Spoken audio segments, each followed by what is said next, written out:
Começa agora mais um programa com qualidade e credibilidade para fazer momentos especiais na sua vida, com música, informação, amenidades e muita descontração.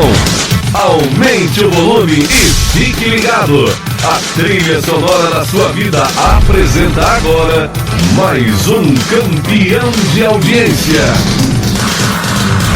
Programa Link, para você ficar conectado com o que importa. Apresentação Jansen Leiros. Lá, quem quiser assistir o Flávio França também já pode acompanhar. Bom dia, Flávio França, que saudade de você. Bem-vindo. Bom dia, meu querido. A saudade é recíproca e quero dizer que você já começou com uma fake news, dizendo que eu estou muito bonito. Não, isso aí é um excesso de amizade, de zelo, são seus olhos por demais abençoados. Para ver beleza em mim, algo de errado tem, né? Tá mais para fake news. Cuidado com o Alexandre de Moraes. Você está tão bonito que eu quis imitá-lo e fiquei com a mesma situação. Olha aí minha careca aí. Ah, mas você ainda está com mais do que eu, você está melhor na vida. Tem uma penugenzinha aqui resistindo bravamente. É verdade. Não, mas o Alexandre de Moraes é careca igual você, mas ele não tem essa barba bonita, grisalha, bem colocada, né? Fica muito bonito. Eu acho que o diferencial faz tem alguma relevância, né? Acho que pelo menos a barba, que de resto... Mas a verdade é que eu quero ser bem diferente dele mesmo, que só haja como semelhança a calvície, que de resto a gente seja bastante diferente. Você sabe que o meu apreço... Eu imagino que essa seja a sua posição. Olha, o meu apreço por ele é tão grande que, diante de tudo que ele vem fazendo como imperador do Brasil, no mau sentido, porque os nossos imperadores foram bons na sua época, mas que eu peguei todos os livros que eu tinha dele e joguei fora. Eu nem doei, porque eu achei que doar seria maldade com alguém. Eu peguei tudo e mandei para reciclagem. Eu preciso lembrar aos ouvintes que o Flávio França é advogado, né? Milita no setor jurídico e, por isso, tem conhecimento de causa para falar, o que eu não tenho nem de perto. Mas, Flávio, como a gente antigamente aqui gostava e normalmente debatia aqui política, eu quis reeditar nesse momento, principalmente por conta do debate de ontem, né, da Bandeirante, em que houve uma demonstração lamentável de que nós vivemos mais do mesmo, né? Na minha reles opinião, né? Ninguém está querendo saber da minha opinião, mas a minha opinião é essa. Eu acho que nós tivemos mais do mesmo, lamentavelmente. Tivemos aí Bolsonaro acusando Lula acusando Bolsonaro, os outros candidatos tentando tirar a caixinha dos dois, porque se você quer melhorar no percentual, você tem que tirar um pouquinho de cada um. Então, eles flagrantemente eles batiam nos dois ao mesmo tempo, na mesma fala. Eles não davam nem assim, primeiro vou bater no Bolsonaro, depois vou bater no Lula. Não. Aproveitavam a fala e batiam nos dois. Soltavam bordoada para tudo que é canto. O único um pouco mais inteligente, porque é experiente, tem capacidade de perceber isso, é muito mais preparado do que os demais, foi o Ciro Gomes, que pontuou um problema ali ou aqui, mas sem entrar no pessoal, quer dizer, foi mais esperto, foi mais inteligente de conduzir um debate. Fora isso, novidade zero, né? Novidade zero. O máximo que o Ciro Gomes falou, que também não é novidade nenhuma, mas foi muito bem colocado, é aquilo que eu sempre digo: Bolsonaro é resultado do PT, né? Fica todo mundo tentando bater nele, brigar nele, mas lembrem-se sempre que ele é o retrato da indignação da população com o Partido dos Trabalhadores, né? Não tem a menor dúvida disso. Mas quem vai comentar isso é você, não sou eu. Eu acho que até assim, o Partido dos Trabalhadores encabeçando a lista, mas não só ele, é o PT... Não, é o PSOL, o PCdoB, PCB, PSTU, toda a esquerda de um modo geral. Porque por onde a esquerda passa no mundo é só destruição, né? Como já dizia a Margaret Thatcher, terra que socialista pisa, nem mato nasce. E a gente vê o resultado mundo afora. Olha para a Venezuela, olha para a Argentina hoje em dia, né, os próprios argentinos já dizem, nós somos a Venezuela e vocês, brasileiros, serão nós amanhã. Então, esse processo de esquerdização da América Latina é uma espiral descendente. O Brasil é o ponto fora da curva. É um dos 3 países que mais rapidamente saíram da pandemia e talvez o único que esteja crescendo num cenário mundial de franca recessão. A Europa entrando em recessão, os Estados Unidos com a maior inflação da sua história. Quando que você imaginava isso, Jansen? A inflação no Brasil ser menor que a americana. O combustível no Brasil ser bem mais barato que o combustível na América. Então, você vê a capacidade de destruição que a esquerda tem. Porque quem é que governa os Estados Unidos hoje? Nada mais é que o Partido Democrata, que é o PSOL deles. O que é o PSOL para o Brasil é hoje o Partido Democrata nos Estados Unidos. Um partido que se radicalizou, cada vez caminhou mais em sentido da esquerda, e é um partido totalmente diferente do que era o Partido Democrata, por exemplo, da época do ex-presidente Kennedy, que era um partido realmente liberal, voltado para o seu povo e para a economia, para o crescimento da América, né? Perceba o que disse Kennedy naquela ocasião. Não pergunte o que o país pode fazer por você, mas o que você pode fazer pelo país. Ora, é essa a perspectiva do Partido Democrata hoje? De forma nenhuma. É um partido que está vivendo o quê? Quais são as bandeiras deles? As bandeiras identitárias, né? Governar para minorias, empoderar minorias, né? Ter aquele que produz como algo pernicioso e indesejável, o importante é distribuir dinheiro para todos. Ou seja, nada mais é que PT e PSOL na versão americana. E o resultado está aí. O Biden é tido como o pior presidente dos Estados Unidos desde o Jimmy Carter, que por sinal era democrata também, e a Kamala Harris, que é a sua vice, é a pior vice-presidente de todos os tempos nos Estados Unidos. É esse o resultado. Agora, a grande mídia, a grande, velha e podre mídia, passa pano para isso, porque ela, de um jeito ou de outro, a mídia é toda esquerdista, né? Os jornalistas, eles já saem catequizados da faculdade, e eles vão todos caminhando no sentido da esquerda. Então, um péssimo governo feito pela esquerda americana, via Partido Democrata, é escondido do resto da humanidade. Então, você não sabe o quanto que hoje os Estados Unidos vai mal a ponto de a inflação deles ser maior do que a nossa. Enquanto isso, nós estamos num governo acusado de antidemocrático que não cometeu nenhum ato antidemocrático, muito pelo contrário. Olha, o Flávio, nós estamos recebendo aqui, você sabe que a nossa audiência, ela inclusive vem também de outros lugares do mundo. E a gente tem aqui algumas pessoas dos Estados Unidos, que tem alguns que estão dizendo aqui, olha, é verdade tudo o que esse moço está falando. Estão dizendo aqui sobre as suas falas. Estão sofrendo na pele, né? Em 23 anos vivendo aqui, nunca nesse período passamos a situação que o país está vivendo, nem na crise de 2008. Está falando aqui. E outro diz, não param de falar de mar e lago para desviar as atenções do governo Biden. Sim. E olha, nós estamos aqui entrando com o nosso segundo participante, o Wellington Silva, bem-vindo. Ele que faz comigo aqui todas as segundas-feiras o Link Cenário, e agora está participando aqui com a nossa tríade.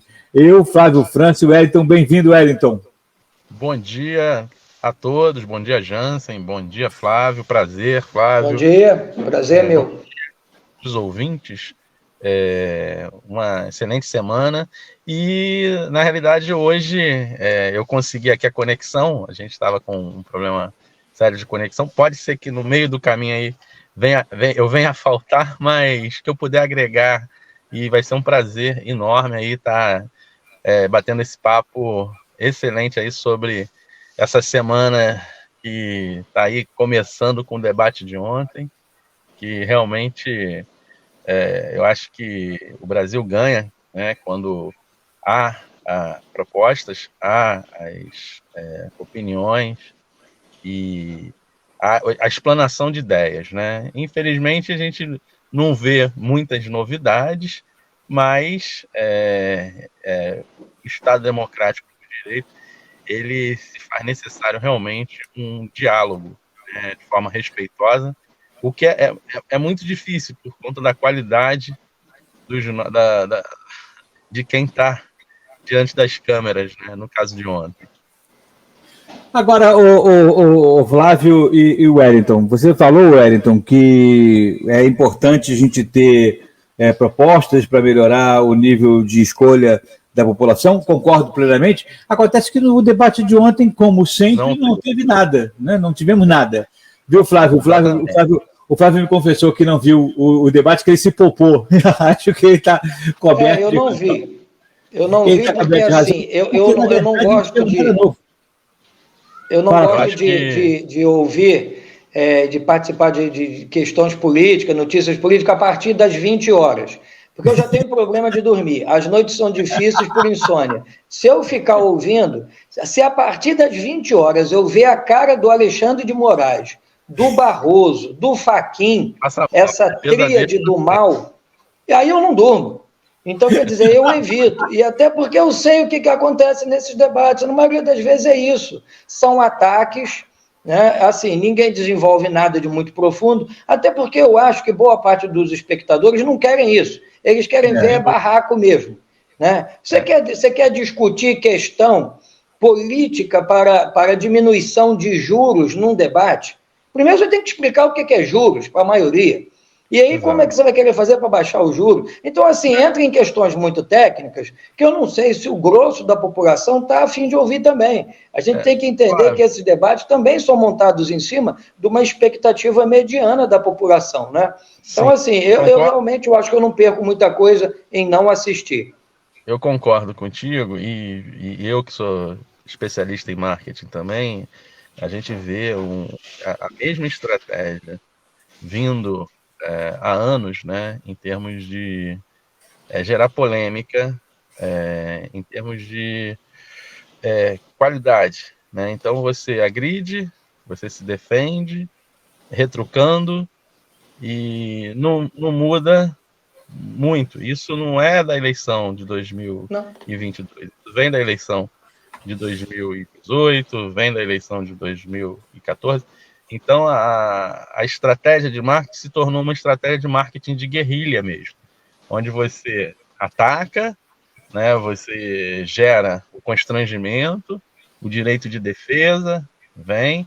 Então, acho que isso é um desgaste que a população perde quem quer, parte daquela população que quer realmente ouvir uma ideia, de repente, de uma terceira via, né? A gente está vivendo num momento da polarização esquerda e direita, a divisão da sociedade entre essas duas direções que o executivo pode tomar, mas eu acredito que realmente acho que está na hora das próprias emissoras polirem esse tipo de debate, né? A parte o jornalismo, ele criar uma revisão, uma estratégia. Nós aqui, como jornalistas da área de comunicação, fazendo papel de jornalistas, na verdade, na área de comunicação, eu acho que seria muito mais viável, né, a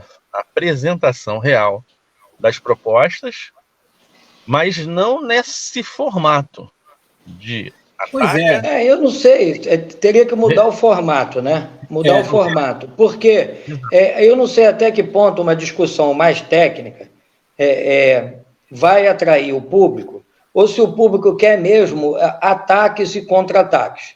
Porque aí você tem chumbo grosso trocado para todos os lados, né? Exato. Você vê, por exemplo, a pergunta que é feita para o Bolsonaro, eu estava lendo hoje de manhã. Mas o senhor disse que teve 3 meninos e depois, por último, deu uma derrapada, veio uma menina, para querer criticar, dizer que ele é machista. Mas espera aí, por que ninguém falou para o Lula quando ele disse assim, cadê as mulheres de grelo duro do nosso partido? Ou então, essa semana que passou, quando ele disse assim, vai bater numa mulher, bate, mas bate em outro lugar. Onde é que estava uma pergunta para o Ciro Gomes, quando perguntaram para ele o que era dormir com uma atriz, com uma Patrícia Pilar? Ele diz para ela, o privilégio é dela de dormir comigo, perdeu a eleição, porque ele é o eterno candidato, né? É o eterno candidato a presidente da República. Onde é que estava a Simone Tebet, quando ela fazia parte lá daquela malfadada CPI do circo, e viu a doutora Nise Yamaguchi ser massacrada pelo triunvirato do mal, chamado Omar Aziz, Renan Calheiros e o Saltitante. Onde é que ela estava para defender as mulheres? Então, assim, o que você vê são ataques feitos em cima de frases soltas, né? Em cima de frases soltas, mas que todo mundo também deixa a desejar de alguma forma. A questão de frases soltas... Agora, é por isso, viu, Wellington? Desculpa de interromper. É por isso que a gente aqui não faz debate. Por isso que a gente preferiu nas eleições, chamar os candidatos para bater papo. Né? Para bater papo. Porque o debate não contribui efetivamente com nada. Né? Há aquela troca de soco, né? Troca de golpe de um contra o outro. Não chegamos a lugar nenhum, gastamos tempo. Né? Ficamos ali ontem horas ouvindo pedacinhos de acusações e defesas e aplausem. Quer dizer, quase que um UFC, Ultimate Fight. É verdade. Na televisão. A questão das frases soltas, como o Paulo colocou, né, eu acho que elas tinham que ser reavaliadas, porque hoje na internet você só vê isso. São as memes, né, posicionamentos, você não consegue deixar de passar um dia sem passar os olhos na rede social e não ver alguma crítica com frases soltas, que é justamente essa estratégia de guerrilha, né? Desmerecendo um candidato quanto a determinado assunto, e que, na realidade, se você pegar o contexto todo, muitas vezes não vai ter aquele sentido. Você pega o diálogo. Agora, eu quero aproveitar um pouquinho mais do Flávio, que o Flávio vai ter que sair já. Eu tenho que liberar o Flávio. Flávio, eu quero te explorar um pouquinho mais, querendo saber de você o seguinte. Eu venho falando sempre aqui no programa, tem 10 minutos. Que falo sobre política. Oi? Tem 10 minutos. Pois minutos. Eu quero correr com isso. Eu quero perguntar a você o seguinte. Eu venho falando sempre aqui no programa que, infelizmente, a sensação que eu tenho é que nós viramos uma polarização onde ambas os polos, na verdade, estão tentando conseguir adeptos jogando medo sobre a população caso o outro lado ganhe. Né? E aí, quer dizer, quando você começa a trabalhar em cima do medo, você não tem nada, na verdade, para apresentar como bom. Você, na verdade, única e exclusivamente trabalha no pavor, no pânico que você gera. Esse trabalho de gerar pânico no outro, olha, se o outro entrar é o diabo que está subindo, se o outro entrar vai trazer o comunismo, olha, se o outro entrar vai trazer a ditadura, esse frenesi que está no país. Essa semana o Ives Gandra deu uma entrevista para Leda Nagli, maravilhosa entrevista para Leda, e que ele falava, estão tocando fogo no país sem necessidade, porque não tem nenhuma possibilidade de haver golpe, de quem quer que seja, para a ditadura, né? E também, necessariamente, não temos aí a possibilidade de um diabo assumir nada demais. Estamos apenas diante daquilo que alguém quer e alguém não quer. Votem naquilo que vocês querem, só simples, fácil. Não precisa tocar fogo no país, não precisa colocar um contra o outro. Você também tem essa sensação? Ou isso é uma visão romântica minha e do Ives Gandra, que acabou de receber também companheirismo do Marco Aurélio, que falou a mesma coisa também essa semana? Primeiro que quem está atacando fogo no país é o STF, tá? Principalmente na pessoa do Alexandre de Moraes, mas não só ele.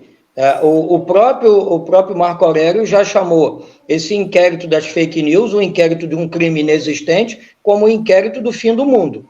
Isso enquanto ministro do STF.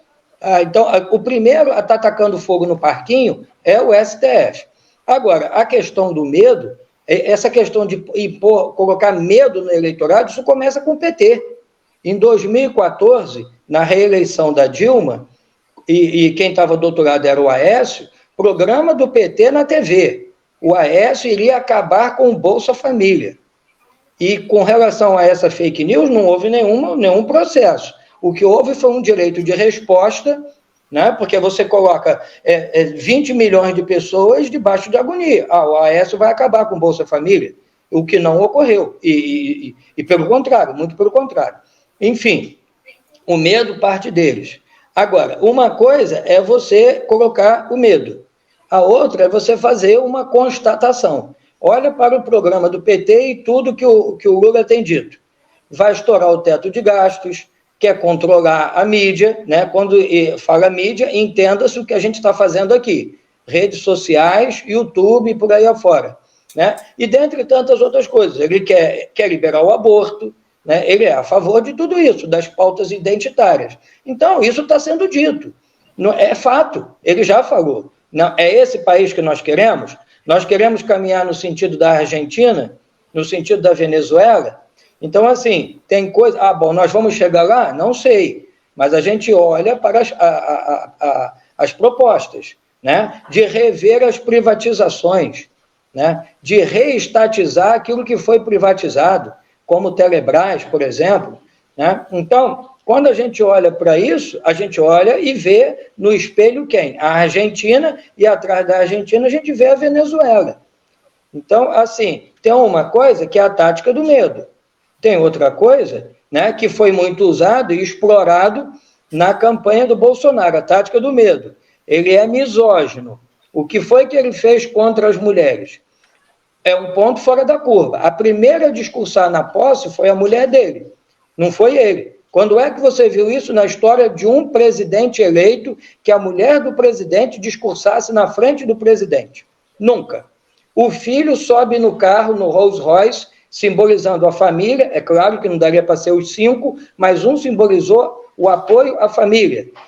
A mulher discursa primeiro. A mulher tem papel proeminente no ministério dele, né? Dentro dos trabalhos que é delegado a ela. Ele vai perseguir homossexuais. Qual foi alguma coisa que o governo tenha feito contra homossexuais? Nada. Ele é racista. O sogro dele é negro e atrás dele vem o Hélio Negrão o tempo todo aparecendo ao lado dele. Então, quer dizer, foi sendo desmontadas as narrativas. Né? Isso é a tática do medo. Nós vamos eleger um fascista. Ora, meu Deus do céu, isso é contar com a ignorância. O que é o fascismo? É o oposto de um governo liberal que a gente tenta ser. O fascismo é tudo pelo Estado, nada fora do Estado. Então, aonde é que está a presença estatal desse governo no nosso lombo? Muito pelo contrário, qual é a promessa do presidente? Mais Brasil, menos Brasília. Tirar o Estado da carcunda do povo. Linguagem dele, né?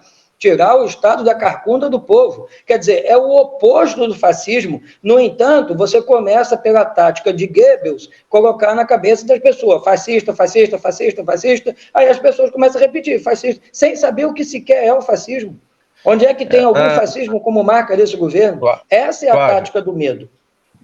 Ontem, eu no mercado de bairro, teve um problema no sistema e a gente demorou mais do que o padrão para liberar o sistema e, por coincidência, encontrei um colega que é professor universitário e a gente falava justamente de vários assuntos, não polarizando, porque gera polêmica, você está numa fila de mercado, a gente esperou lá na verdade uns 10 minutos, como era final de domingo, não tinha jeito, tinha que aguardar para resolver o problema do sistema, senão você não ia levar as coisas que você precisava para casa.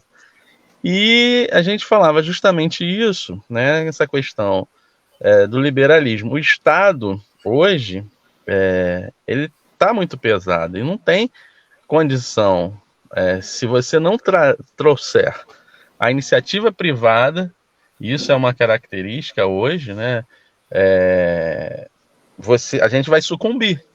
Se não houver parcerias, se não houver um incentivo ao empreendedorismo, vai chegar um momento que lá na frente as contas que já não fecham, elas vão realmente sucumbir. Então esse Estado pesado é preciso ser revisto.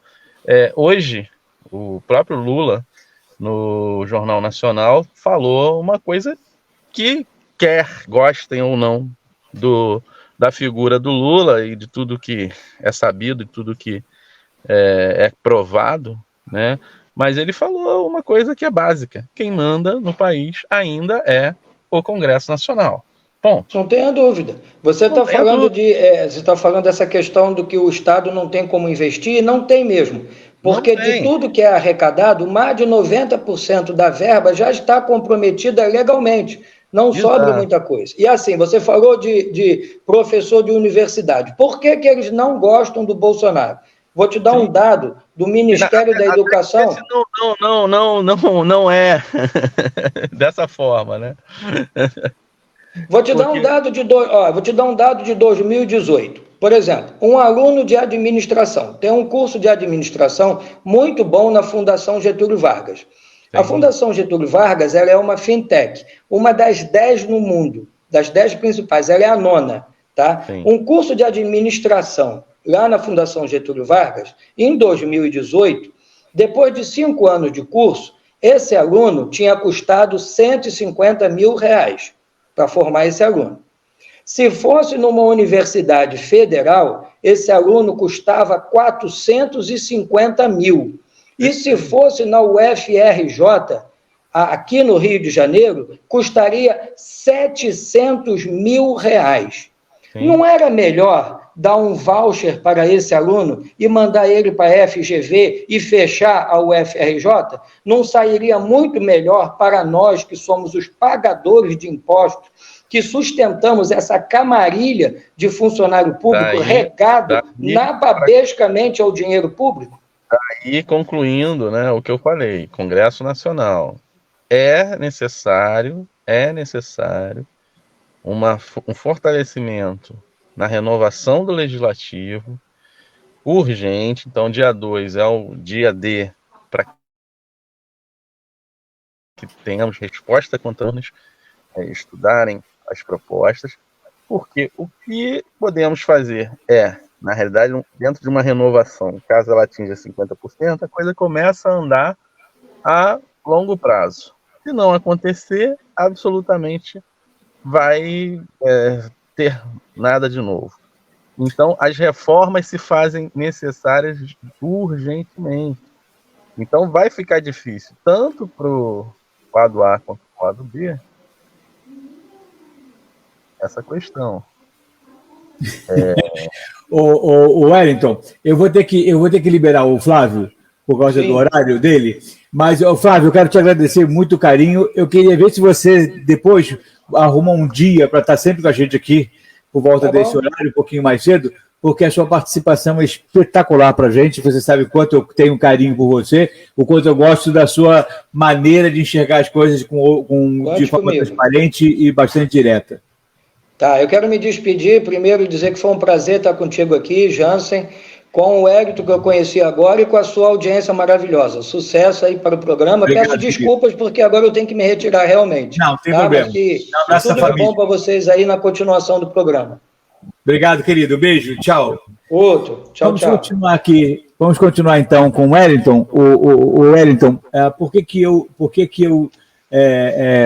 quis trazer aqui o Flávio? Porque eu conheço um pouquinho do pensamento do Flávio e eu acho exatamente que a percepção dele, principalmente no lado jurídico, porque ele é um jurista e um espetacular advogado, a gente precisa começar a ter percepções de como a coisa pode se dar efetivamente dentro da política, em vez de a gente ficar imaginando que é possível, que não é possível, porque pela lei, a gente, com o apoio dele, a gente sabe o que é possível ou o que não passa de bravata. Porque o que eu mais tenho visto atualmente é bravata.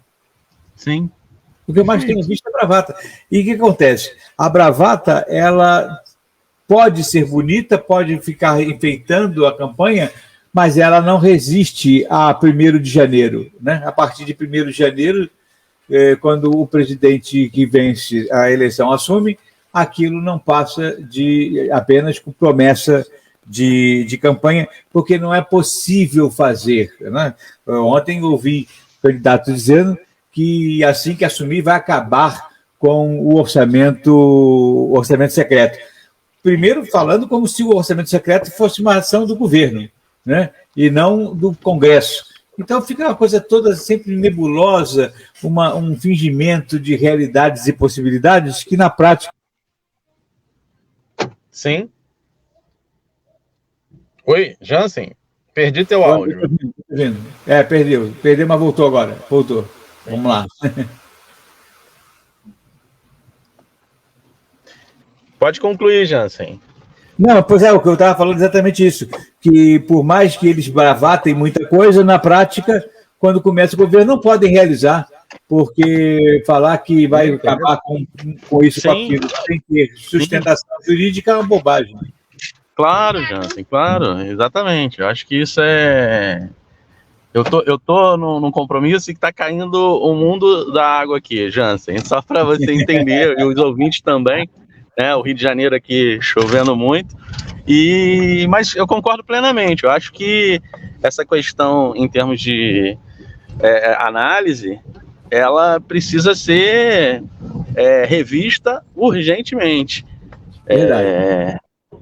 Por conta de entrega de qualidade, né? Senão a gente vai continuar não entregando com qualidade.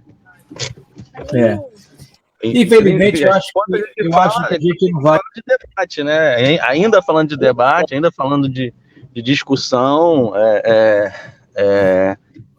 digamos assim, de conjunturas e posicionamentos políticos. Isso é importantíssimo a gente revisar essa questão ao tratar aí dessa qualidade de entrega. Então, eu acho que a imprensa como um todo, o jornalismo, ele precisa repensar isso. Acho que para que nós possamos, para que seja, digamos assim, né, o poder, entre aspas, né, que a imprensa sempre foi intitulado, ela consiga também contribuir de uma forma diferenciada. Agora, em relação ao que você apresenta, eu acho que se faz realmente necessário. Não há, Jansen, há dois lados, digamos assim, há pensamentos que têm, sem dúvida nenhuma, a questão econômica, né, de um lado e de outro.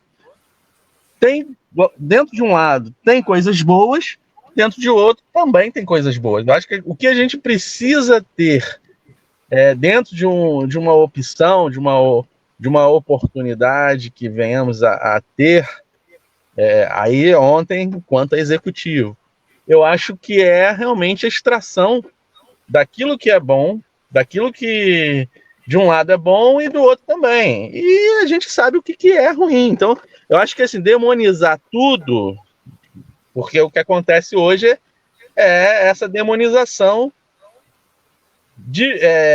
digamos assim, desmerecendo o todo. Você não pode desmerecer o todo. Não sei se você eu me fiz entender. Eu entendo o que você quer dizer, e eu quero reafirmar o seguinte, que essa atitude de o tempo todo tentar jogar medo na história, né, levantar o medo para cima, na verdade é uma grande demonstração de falta de respeito de ambas as partes. E ninguém está realmente, né, respeitando o eleitor, eles estão, na verdade, apenas querendo chegar a um determinado lugar, quaisquer que sejam as suas pretensões, são pretensões, por mais que as pretensões sejam boas, que sejam, e não querem estar aqui no mérito da questão, mas o fato de eu trabalhar com o medo é uma demonstração de falta de respeito total. Aí a gente vai poder tirar o medo é um sistema de defesa do organismo, da mente humana. Ele te congela. E a gente não vai efetivamente para lugar nenhum e o processo eleitoral não ganha absolutamente nada com isso. Meu querido, eu preciso, por causa do horário, terminar o nosso bate-papo. Eu quero te agradecer o carinho e o teu esforço. Eu te agradeço. Que por mais que você esteja em condições quase que insalubres para poder participar do programa, você se esforçou para participar. Muito obrigado, Wellington, pelo seu carinho, e quero agradecer mais uma vez aqui a tua audiência maravilhosa. sendo transmitida na Rádio Link Web, também na Bicuda e outras comunitárias. Que tenhamos aí uma semana excelente e vamos estar antenados realmente nas propostas que virão, né? Nessas fases iniciais de debate que aí estarão acalorando as nossas agendas.